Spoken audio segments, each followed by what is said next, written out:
Assalamualaikum warahmatullahi wabarakatuh. Salam Om Swastiastu, Namo Buddhaya, salam kebajikan. Anak-anak apa kabar? Semoga kalian baik-baik saja, selalu dalam lindungan Allah Subhanahu wa taala, Tuhan Yang Maha Esa. Hari ini bersama saya Bapak Iman Firmansyah Madji, SPJGR di channel Mr. IM. Pada kesempatan ini atau di dalam video ini kita akan melakukan pembahasan latihan soal penilaian harian bab 5 kelas 10 kelas 11 pada modul MGMP PPKN SMA Kota Surabaya. Namun sebelum Pak Iman melakukan pembahasan latihan soal pada video ini, kita terlebih dahulu agar kalian bisa mencerna ilmu saya dengan baik. Berdoa menurut agama dan keyakinan kita masing-masing. Pak Iman persilahkan. Berdoa selesai. Seperti yang Pak Iman bilang, kita akan melakukan pembahasan latihan soal PH bab 5 kelas 11. Sebelumnya Pak Iman selalu mengingatkan untuk mempersiapkan bukunya, alat tulisnya, internetnya, semangat belajarnya, dan lain-lain agar kalian bisa mencerna ilmu yang Pak Iman berikan. Langsung saja di soal nomor 1. Silahkan dibaca soalnya. Perilaku foya-foya merupakan akibat dari ancaman di bidang ABCDE, yang benar yang mana? Pak Iman beri waktu 5 detik untuk kalian menjawab di dalam hati. 1, 2, 3, 4, 5. Jawaban benar yang mana? Kita harus tahu analisanya adalah seperti ini. Perilaku mabuk-mabukan, pergaulan bebas, foya-foya. Ini kan perilaku yang hura-hura ya, perilaku yang menunjukkan kesenangan saat, yang mana kesenangan saat ini merupakan akibat dari ancaman pada bidang sosial budaya. Mengapa? Karena perilaku tersebut yang Pak Iman bilang tadi, ini merupakan contoh perilaku negatif yang terjadi pada kehidupan sosial masyarakat.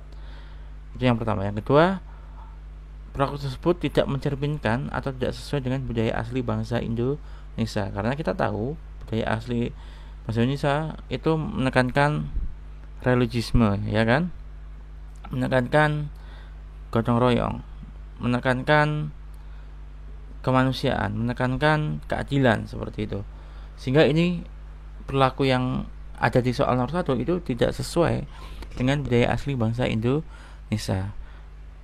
Sehingga di sini jawaban yang benar yang A, sosial budaya. Selanjutnya adalah di soal nomor 2, silakan dibaca pertanyaannya. Ada poin-poinnya, silakan dibaca. Berdasarkan data di atas yang termasuk politik SARA dalam mengancam integrasi nasional ditunjukkan oleh nomor ABCDE, yang benar yang mana? Pak Iman berwaktu 5 detik untuk kalian menjawab di dalam hati. 1, 2, 3, 4, 5. Jawaban yang benar yang mana, anak-anak? Kita harus tahu bahwasanya politik SARA itu merupakan sesuatu yang dirancang oleh rumah politik, sehingga SARA itu menjadikan komunitas politik yang digunakan pada saat tertentu untuk memperoleh keuntungan politik. Misal di dalam proses pemilu, ya kan, banyak sekali yang ambil bagian atau ambil peran untuk menguntungkan kendaraan politiknya. Politik SARA merujuk pada upaya-upaya propaganda, semisal penyesatan opini dan penggiringan pilihan politik atas dasar sentimen etnis, agama, dan ideologi tanpa fakta, menegaskan faktor integritas, kapabilitas, dan penilaian kinerja. Sehingga dalam konteks ini isu SARA itu sering menjadi alat atau amunisi destruktif atau menghancurkan. Semisal dalam kampanye hitam yang masif ya, ini terjadi sampai sekarang ini, seperti menjelang hajatan pemilihan presiden, pemilihan kepala daerah, dan lain-lain. Sehingga politik SARA ini lebih mengeksploitasi atau lebih menekankan perbedaan agama etnis, bahkan ideologis. Sehingga dari penjelasan Pak Iman ini sangat jelas jawaban yang betul yang E, yaitu perbedaan agama, etnis, dan ideologi. Selanjutnya adalah berikut yang tidak termasuk faktor pendorong ancaman dari dalam adalah isu titik-titik A, kemiskinan, atau sampai E, ketidak A. Jelas, silahkan dibaca dalam hati. Pak Iman beri waktu 5 detik untuk kalian menjawab di dalam hati. 1, 2, 3, 4, 5. Jawaban yang benar yang mana? Ancaman dalam negeri itu dapat berupa non-militer. Non-militer sudah Pak Iman jelaskan ya, dia tidak menggunakan senjata, tidak terorganisir, dan dampaknya tidak secara langsung. Semisal apa? Adanya berupa kemiskinan, korupsi, masalah sosial budaya, masalah sosial budaya ya, narkoba, dan penyebaran berita-berita hoax. Sehingga di sini jawaban yang benar di soal nomor 3 adalah yang C, karena kekerasan itu bisa saja menggunakan senjata gitu loh ya. Kalau kemiskinan kan memang bukan ancaman militer kan tidak mungkin orang miskin karena senjata, bodoh juga seperti itu gitu loh, dan lain sebagainya. Selanjutnya adalah soal nomor 4 ini, berikut ancaman bidang ideologi kecuali A, radikalisme, atau E, aliran sesat. Silakan dibaca dalam hati. Pak Iman berwaktu 5 detik. 1, 2, 3, 4, 5. Jawaban yang benar yang mana? Kita harus tahu bahwasanya ancaman ideologi itu merupakan sebuah upaya yang terjadi baik internal maupun dari eksternal yang dinilai dapat mengganggu kedaulatan nasional suatu negara. Contoh ancaman ideologi adalah terjadinya perang ideologi dan adanya kepentingan politik. Sehingga ciri-cirinya adalah ini ya, lemahnya pemahaman masyarakat tentang ideologi bangsa, Pancasila, munculnya berbagai gerakan separatis karena adanya perbedaan ideologi, dan rusaknya etika dan moral karena sikap salah perilaku yang tidak sesuai dengan nilai-nilai yang tertuang dalam Pancasila. Sehingga di sini karena yang ditanyakan kecuali, jawaban yang benar yang C, nasionalisme. Selanjutnya adalah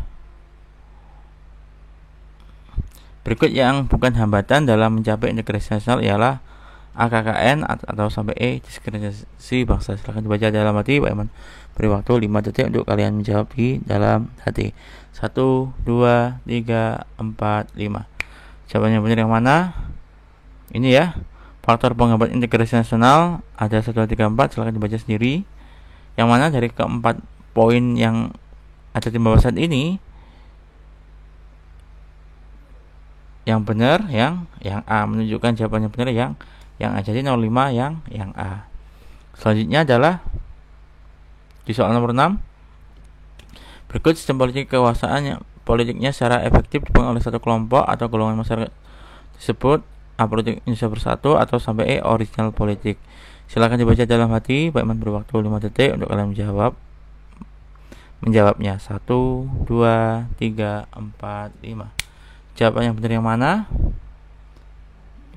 Oligarki merupakan salah satu bentuk pemerintahan yang perlu dipahami, berkaitan dengan suatu pemerintahan yang dijalankan atau dikuasai oleh orang-orang dari golongan atau kelompok tertentu. Ini bisa terbagi menurut kekayaan, keluarga, pendidikan, agama, ataupun militer. Sehingga di sini jawabannya benar yang C. Selanjutnya adalah sikap selalu mementingkan diri sendiri serta mementingkan orang lain tidak ada dan tidak bermakna disebut A, konstruktif, atau sampai E, modernisasi. Silakan dibaca dalam hati. Pak Iman beri waktu 5 detik. 1, 2, 3, 4, 5. Jawaban yang benar yang mana? Kata kuncinya adalah diri sendiri. Yang mana diri sendiri itu berkaitan dengan individu tersebut, individu yang bersangkutan ini merasa bermakna sendiri. Artinya orang lain itu tidak ada maknanya. Sehingga di sini jawabannya benar yang B, bebek. Selanjutnya adalah yang merupakan ancaman dari luar negeri, itu ya. Ancaman luar negeri merupakan suatu ancaman terhadap suatu kondisi atau bidang tertentu dalam negeri